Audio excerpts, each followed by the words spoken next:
HighBridge, a division of Recorded Books, presents Get Lost, 7 Principles for Trekking Life with Grace and Other Life Lessons from Kick-Ass Women's Adventure Travel, by Erin Leider-Pariser. Read by Erin Leider-Pariser. Limit of liability.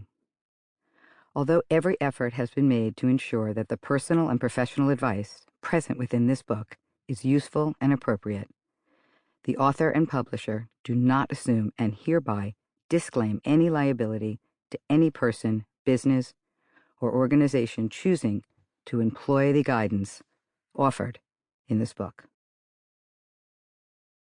At the end of each chapter, I have included questions for reflection.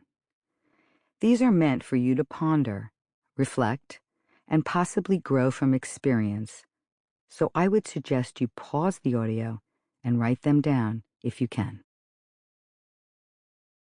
To all my inspiring teachers and mentors, the family I was born into, and the family of friends and adventurers I created, all of whom have made me who I am. Go someplace you've never gone, someplace that will scare you some. Be someone you've never been. You feel all that adrenaline? It's medicine to jumpstart the spark inside your skeleton. See? Everywhere you are is where you're supposed to be.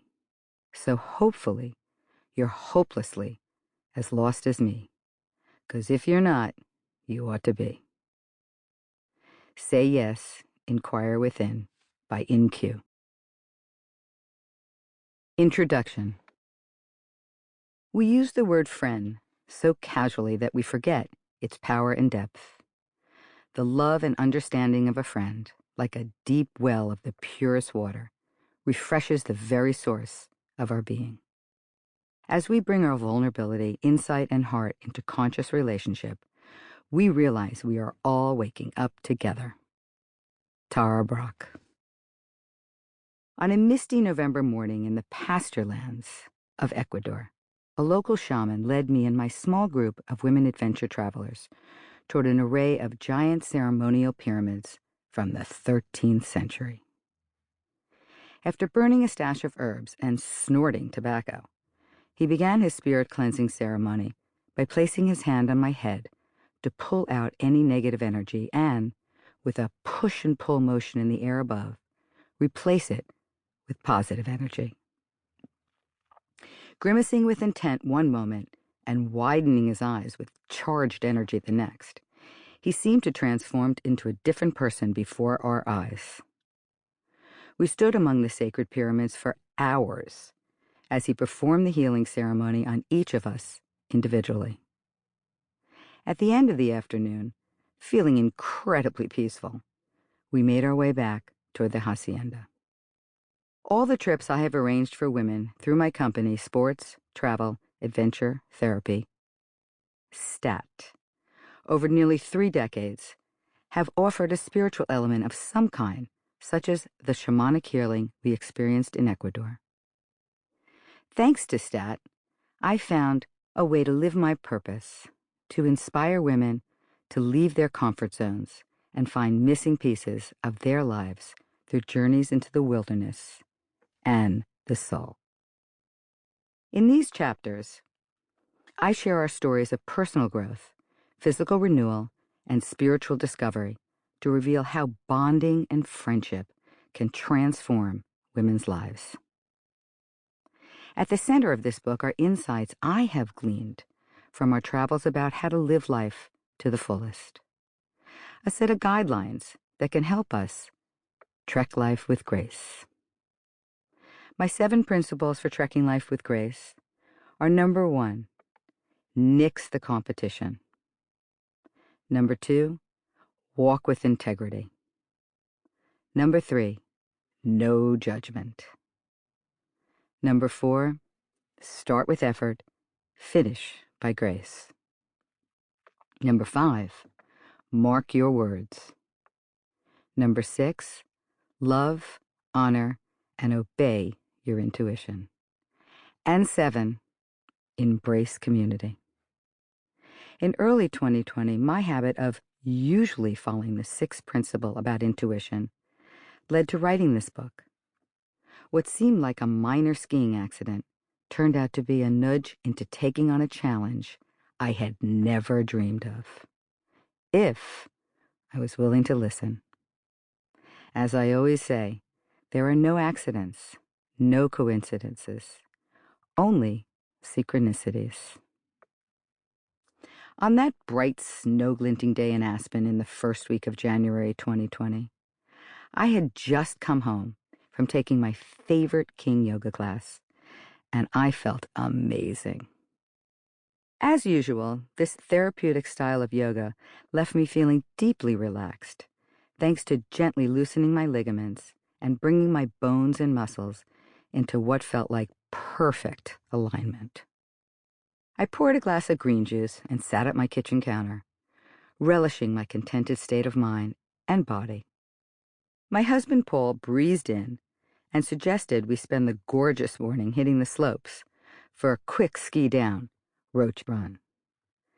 My first reaction, the silent, intuitive message from my gut, was no way, not when I'm feeling so relaxed and loose. The last thing I should do right now is ski down a bump run like Roach. But Paul was so cheerful, and the sunshine so dazzling, that I ignored that little voice in my head. Once we were on the chairlift, up to Roach, the little voice kept pestering me. But who hasn't hushed up their intuition from time to time? That's always a bad idea, as this day would once again remind me. Sure enough, on my first run, my ski caught an edge, and I went down. I felt okay, so I got up, brushed myself off, put my skis back on, and kept going. Paul and I met up at the end of the run and took the chairlift up for another go. Uh-oh. I told Paul I needed to go in because something wasn't right. Going in meant stopping at the restaurant just a few yards away, a popular spot on top of the mountain. We sat down for lunch and I pulled off my boots. By the time we finished, my right knee had swollen up and sprouted splotches of purple. I couldn't put on my right boot, so Paul helped me limp out to the gondola for a ride down the mountain to town. The scenery was spectacular, but little of that registered because all my senses were preoccupied with my throbbing, eggplant-colored knee. It wasn't that bad, I told myself, in denial that I could hurt myself on a slope I'd skied many times. So I asked Paul to take me to the physical therapist instead of the hospital. The PT put some electric stimulation around the knee for the trauma and told me to go home and ice it. When I woke up the next morning, my knee had blown up. It was huge. We went to the emergency room and the x-ray showed I had fractured my tibial plateau, the upper part of the shin bone that settles into the knee. The doctor wrapped it up and sent me home with instructions to put no weight on the leg for at least 2 weeks. What a calamity. I thrive on routine and ritual, and with my entire active and fitness-oriented lifestyle disrupted, I lost my grip. When people called to ask how I was doing, I would break down in tears. My immobility hit me like a truck, leaving me disoriented and sad. I had to find something productive to do, so I told myself, when you can't be out there, you have to get in there. I had to regroup, pivot, and get introspective. My first impulse was to recap what I was grateful for, and my stat community was high on the list. As the no coincidences universe would have it, I had already decided to take a break that year and not schedule any trips. There I was, no planning to attend to, and all the time in the world to reflect on the past 28+ years of life-changing adventures with curious, wise, courageous, and wild and crazy women. Little did I know a pandemic that would shut down the world was just weeks away, which, combined with my free time and storehouse of experiences, would create the perfect setup for writing. I'll never forget the moment I saw the opportunity for writing this book spread out before me, with every single piece magically in place.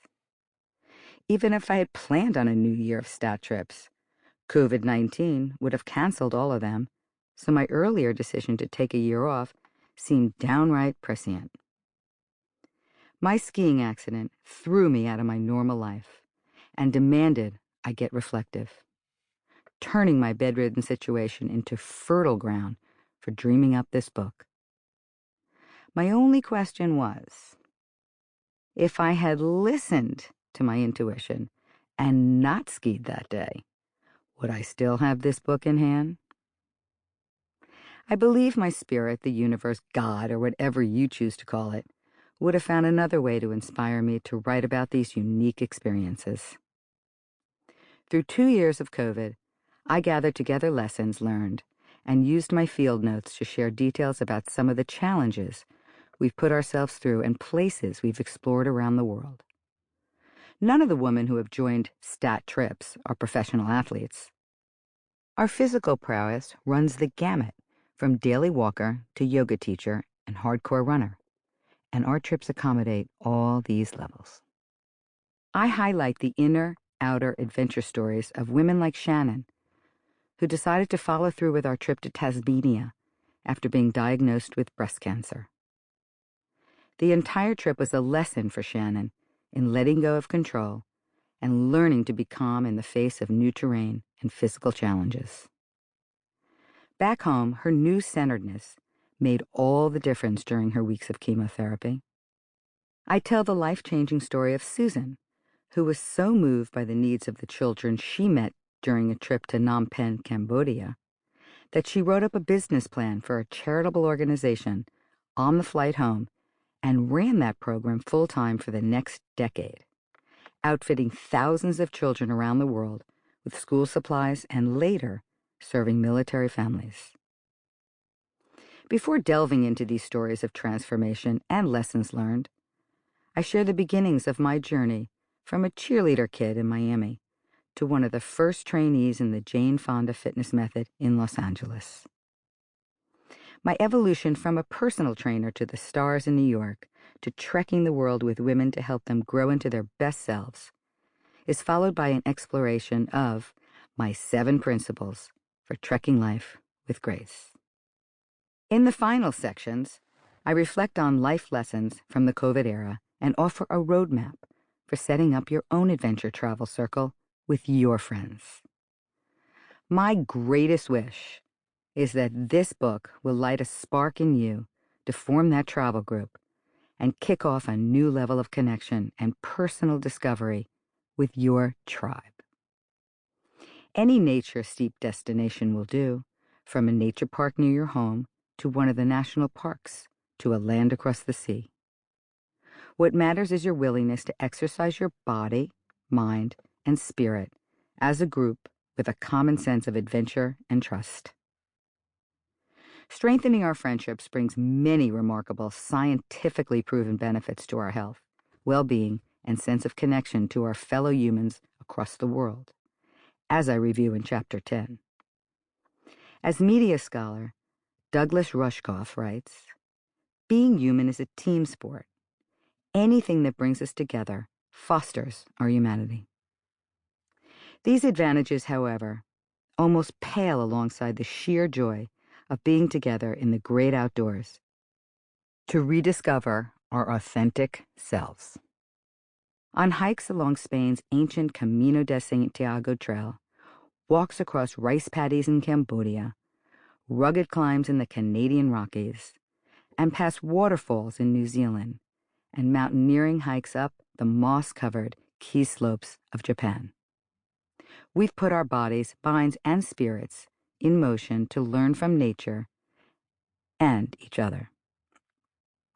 How can I keep all this collective wisdom to myself? How could I tuck in a notebook first-hand knowledge that our friendships, with all their caring, laughter, and hilarity, are literally our lifelines?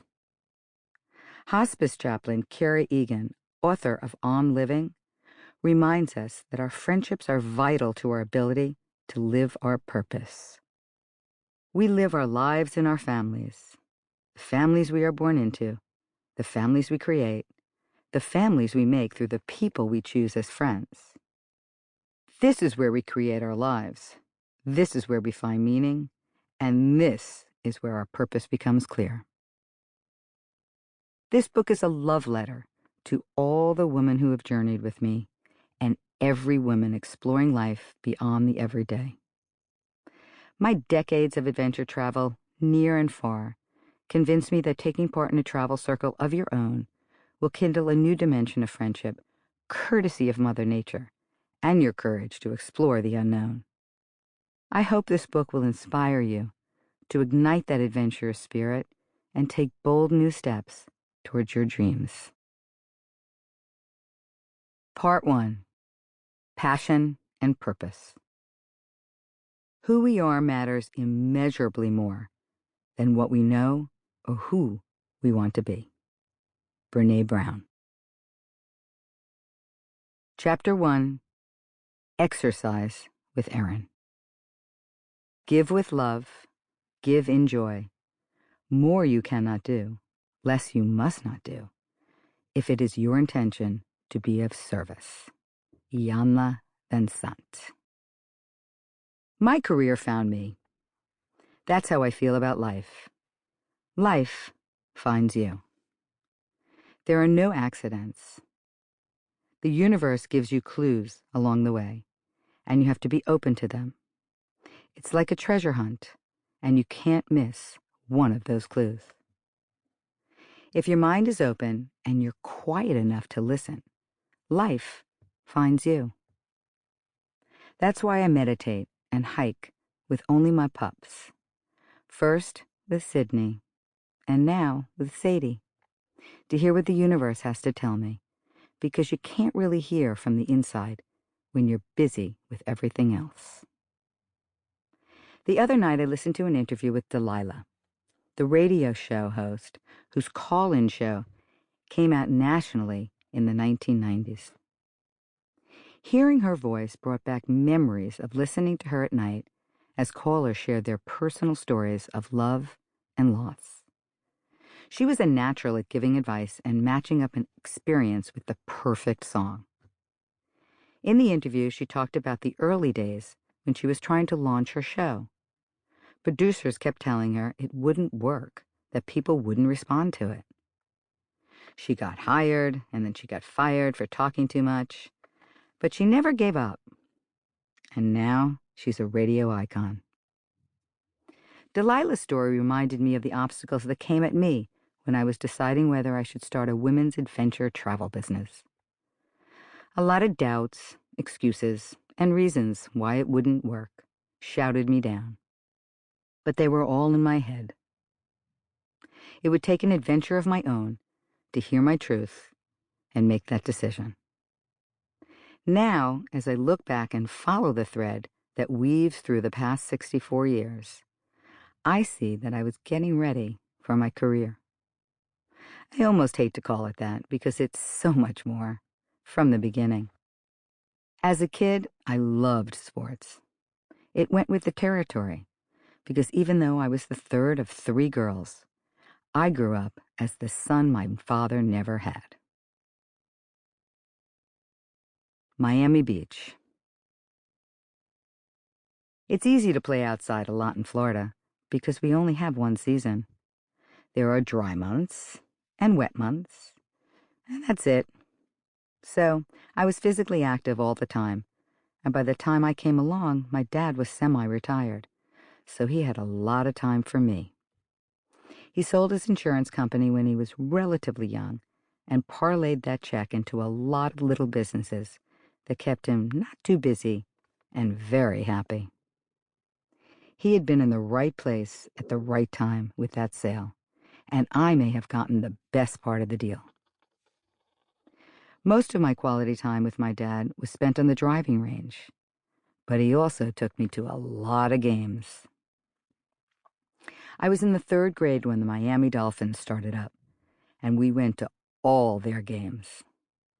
Sitting in the stands with Dad, the hot dog guy stopping by in his paper hat, the announcer's voice bouncing off the far fence. It didn't get any better than that. Since my sisters were 6 and 8 years older, in some ways, I was an only child and treated like one. I became the boy in the family, playing football, softball, and soccer on the street with the boys and a few other girls, and heading to all those games with my dad.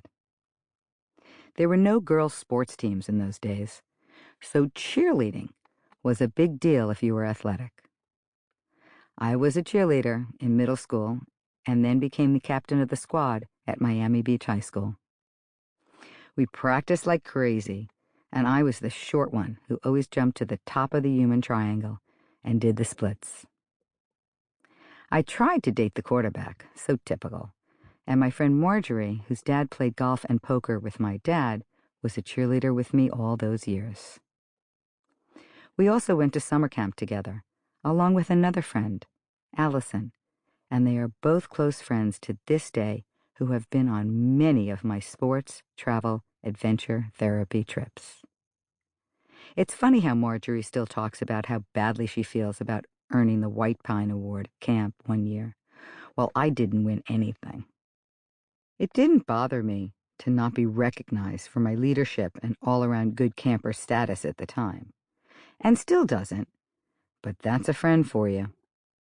On one of our trips, Marjorie and Allison gave me an honorary Red Pine Award, gifting me a pine cone with such sincere intention that it felt like receiving an honorary degree from Harvard. My dad was a happy-go-lucky man in every sense of the word. With 3 daughters, he couldn't have been happier, and he was lucky in life. Mom and Dad wanted us to get an education and be happy, healthy, and do whatever we loved. Mom found and lived for her purpose, which was us. She was a war baby, a woman from a generation whose goal was to get married and have children and do the best she could with raising those children. She insisted on her daughters getting an education, and her greatest aspiration was to see us build happy lives. That's the story of many women from her generation. My dad died young, and my mom did the best she could with the tools she had. Neither of my parents pressured me to get a job or career and strike out on my own as soon as I graduated from college. I think there are 2 ways to look at that. If somebody lights a fire under your ass, you do what you have to do. If I had developed a little more ambition to make more money, maybe I would have. But if you're not given that kind of ultimatum as you start out, you're more on your own to be driven by things that become important to you. That's how it worked for me, and I'm grateful for it. The travel bug bit me hard in college when I took a semester abroad in London. I met my friend Susan when we were both attending Boston University, and that semester we covered so much ground we felt like real Europeans. I planned trips meticulously every weekend. We went to Edinburgh. We went to Paris. I got us a Eurail pass, and we visited Israel and Greece, including the Greek islands. It was so easy to jump on a hydrofoil or train and be in another country in an hour. I stole time in the evenings to pore over maps on the little desk in our dorm room and figure out where we should go next and what we must see while we're there. I loved working out all the details, and only later would I realize that the smooth sailing and joy of the trips we packed into those weeks were a hint of things to come. I had chosen to study public relations communications at Boston University, but I didn't know what I would do with it. I wanted to be in a liberal arts program, and I didn't really think about what I was going to do for the rest of my life. Writing, communication, and journalism classes sounded like an interesting starting point. I was learning how to observe and pay attention and then describe what I saw. There was a difference between watching and really seeing something. And as I explored Boston, seeing started to feel like a show of affection. To see the tree standing between the sidewalk and the Chinatown arch was to feel all that life as it contrasted with the concrete and brick, and I connected with it in a powerful way. The tree was a stranger, like the people rushing around me, but a calm one, and a force that held so much energy it had to press itself out in tapering leaves. How could you not love such a thing? Boston was really cold for a Miami girl, though. After my second year, I headed back south and transferred to the University of Florida at Gainesville and graduated from there with the same degree. Jane Fonda land. With no pressure from the folks, I struck out on my own after college, moving to LA to take a job writing articles for a small publication in an insurance company. I settled into an apartment with a childhood friend, Mary, who was living near UCLA in Westwood and needed a roommate. Great timing. After my 9-to-5 job every day, I'd go to a gym to run and work out.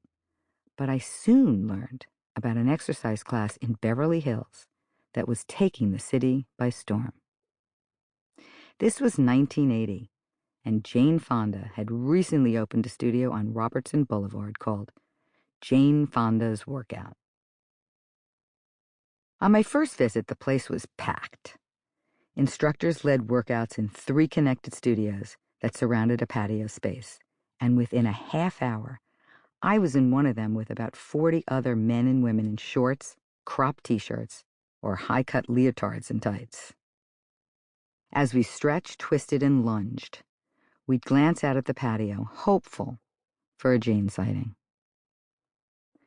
That night, I got my first dose of the music-backed aerobics that would launch a national fitness craze and change the country forever. The moves were fun, the music got your blood pumping, and the crowd vibe was a blast. No wonder 3,000 people were coming through the door every week. Jane, who had for years done ballet for exercise, wore ballet leg warmers in her workouts and set another trend that swept the country. Jane Fonda's workout book came out the following year and was a #1 New York Times bestseller for 2 years. Next came her 2-album Jane Fonda's Workout Record, which I still have, and then in 1982 the world's first fitness video, Jane Fonda's Original Workout. In the 2 years I went to class and trained at the workout, I never saw Jane, but I loved the social aspect of it. I didn't get hired to run a class either, but I must have made a good impression because I was invited to be in the cast of the workout play. Yes, they tried to do a stage play based on the workout. So Hollywood. I played one of the people in class, just like I had been doing 3 nights a week after work. And we rehearsed at the studio every night for about 8 months. We didn't get paid, but it was an honor to be asked to be in it. Exercise was in my DNA, and I guess it showed, because they only chose the best students who were training at the studio. I don't know what happened, but the project never got off the ground, and the whole thing fizzled out. It was fun while it lasted, but for Jane's workout, the play was not the thing. Jane's training program was taught by one trainer who had been taught by Jane herself. After 2 years in that program, I knew the workout inside out and was full of ideas for how to make it my own. The fitness craze was in full swing, and it seemed like a great time to get back to the East Coast. So I planned to move to New York.